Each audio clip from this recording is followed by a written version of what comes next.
I'm Don Corson. I'm the winemaker here at Camaraderie Cellars. We're moving into our 29th vintage. We started in 1992, and it's been a long experience of doing different things in the winery and growing with the industry. But right now we're getting ready for bottling, and the kind of decisions that go into bottling are things that you don't usually get to hear about, but they're really quite a logistic network of things that we have to consider about not only selection of things, but also the timing of when to order them so that they all get here in time. Sort of a just-in-time kind of a business model, but we have no other choice.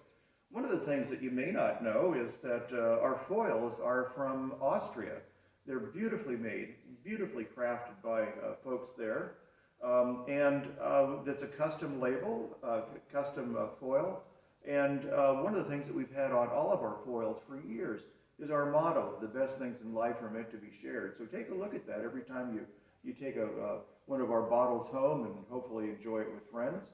And anyway, but it comes from Austria, as I was saying, and it's a logistic issue to get them here on time because we want them produced and brought in time, and it takes months for these things to be produced and then sent over on a boat rather than having them flown over, which can be very expensive, as you can imagine. So anyway, there's the foil or the capsule. Another thing that we like to point out is that we are a proponent of cork. I know this is a little bit of a controversial issue, but we're committed to the ecology that goes into and the sustainability that goes into cork.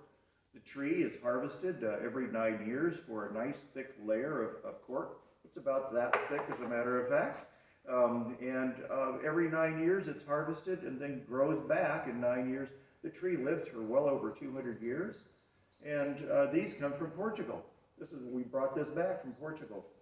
Yeah, after they're used, the corks are used, you can use them in your favorite craft project, or as I like to have them just around the plants. And we have actually a company that will come and pick them up, and they'll be recycled for gaskets or for soles on shoes and things like that. It's sort of cool to be able to use them in their completeness, if you will.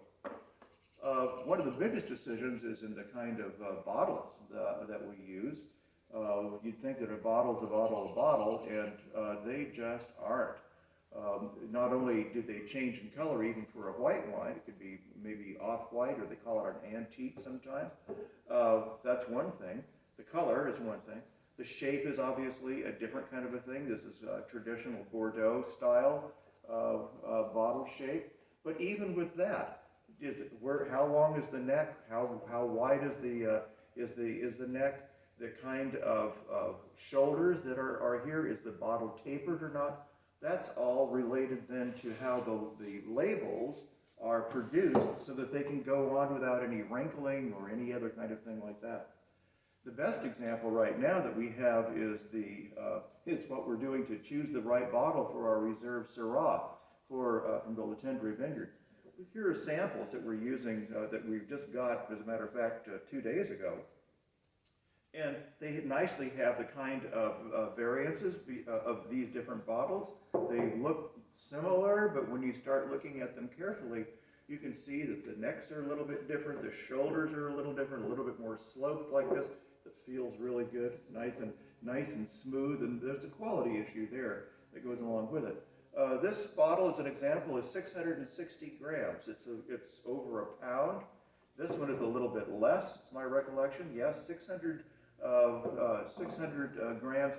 This guy is 990. It's really, really heavy, and it has an extraordinarily deep punt mark. That's an old traditional thing for when the bottles were hand blown a long time ago. But this is, if we were to use this, which is lovely, it's very, very heavy. And then that translates into transport costs, let alone the kind of heavy lifting that we have to do to get them off the bottling line and also moved into our cellar. So those are just a few things that we have to consider while we're getting ready for bottling. The bottles have to be ordered well ahead, and the choices, of course, have to be there. The labels, the foils, the cork itself, and it seems like we have to think all the time about, did we make the right decision? What's the right blend? Where have we made a mistake this year? Hopefully we haven't made any. But in all of that, remember every time you open a bottle to read the motto that the best things in life are meant to be shared. And thank you very much.